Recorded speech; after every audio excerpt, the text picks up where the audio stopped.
السلام علیکم ورحمۃ اللہ وبرکاتہ۔ امید ہے محترم سامعین و ناظرین آپ خیر و عافیت سے ہوں گے۔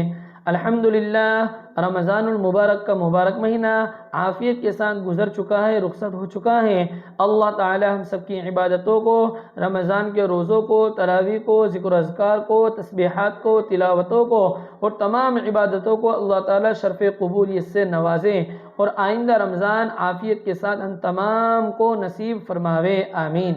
محترم سامعین و ناظرین، جس طرح اللہ تعالیٰ کی رحمتیں، برکتیں، سعادتیں رمضان کے اندر بے انتہا بارش کی طرح اپنے بندوں پر برس رہی تھی، اسی طرح اللہ تعالیٰ کی رحمت ابھی بھی اپنے بندوں پر برس رہی ہے، اور ایک چھوٹی عبادت پر اللہ تعالیٰ نے بہت بڑا اجر و ثواب اپنے بندوں کو دینے کا وعدہ فرمایا ہے۔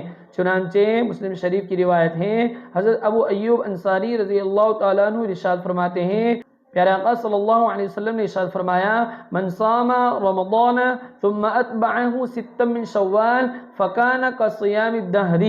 پیارے آقا صلی اللہ علیہ وسلم نے ارشاد فرمایا کہ جو شخص رمضان کے روزے رکھیں اور رمضان کے بعد شوال کے مہینے میں 6 روزے رکھیں تو گویا کہ وہ پورا سال روزہ رکھنے والا ہے۔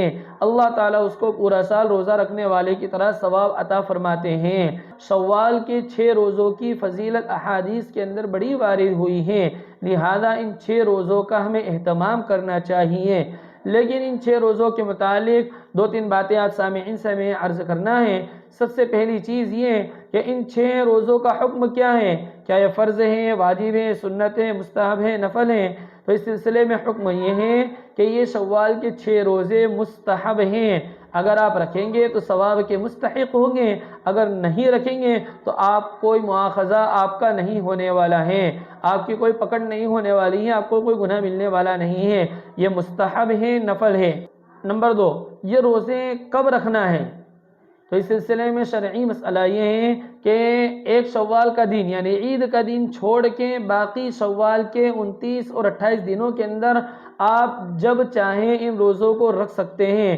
ایک ساتھ 6 روزے بھی رکھ سکتے ہیں اور ان 6 روزوں کو الگ الگ کر کے بھی، ایک روزہ رکھا 2-4 دن نہیں رکھا، پھر ایک روزہ رکھ لیا، پھر 2-4 دن نہیں رکھا، پھر ایک روزہ رکھ لیا، اس طرح متفرق طور پر الگ الگ علیحدہ بھی 6 روزے رکھ سکتے ہیں۔ یہ فضیلت حاصل ہو جائے گی، لہذا آپ 6 روزے ایک ساتھ بھی رکھ سکتے ہیں اور 6 روزوں کو الگ الگ بھی رکھ سکتے ہیں۔ لیکن اگر کسی کے رمضان کے قضا روزے باقی ہو تو بہتر اور افضل یہ ہے کہ پہلے قضا روزے رکھ لیں، اس کے بعد شوال کے یہ 6 روزے رکھیں۔ چنانچہ یہ چیز سمجھ میں آنے والی نہیں ہے کہ 6 روزے رکھیں اور پورا سال روزہ رکھنے کا اجر و ثواب ہمیں عطا ہو جائے، یہ کیسے ہو سکتا ہے؟ تو قرآن کریم کی آیت ہے، من جاء بالحسنۃ فلہ 10 امثالها، کہ جو شخص ایک نیکی کرتا ہے اللہ تعالیٰ ایک کے بدلے 10 عطا فرماتے ہیں۔ تو گویا کہ آپ نے رمضان کے 1 مہینے کے روزے رکھے تو 10 مہینے روزہ رکھنے کا اجر و ثواب آپ کو مل گیا۔ اسی طرح 12 مہینے ہوتے ہیں تو شوال کے اندر 6 روزے رکھنے کا حکم فرمایا کہ 6 روزے آپ رکھیے، تو 6 کو اگر آپ 10 میں ضرب دیں گے تو 60 بنیں گے، یعنی 6 روزے رکھیں گے تو 60 روزے رکھنے کا ثواب ملے گا۔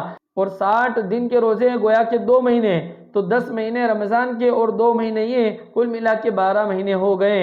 تو جس نے گویا کہ 6 روزے شوال کے رکھیں اللہ تعالیٰ اسے پورا سال روزہ رکھنے کا ثواب عطا فرمائے گا۔ لہذا ان شوال کے 6 روزوں کا ہمیں اہتمام کرنا چاہیے۔ اگر کوئی بشاشت سے رکھے تو اس کے لیے بہت بڑا اجر ہے، اگر کوئی نہ رکھے تو اسے طعن و تشنیع نہیں کرنا چاہیے۔ اور دوسری بات یہ کہ اگر ہمارے قضا روزے باقی ہو تو قضا روزوں کو پہلے رکھیں، اس کے بعد ان نفل اور مستحب روزوں کو رکھیں۔ اللہ تعالی ہمیں صحیح سمجھ نصیب فرمائے۔ السلام علیکم ورحمۃ اللہ وبرکاتہ۔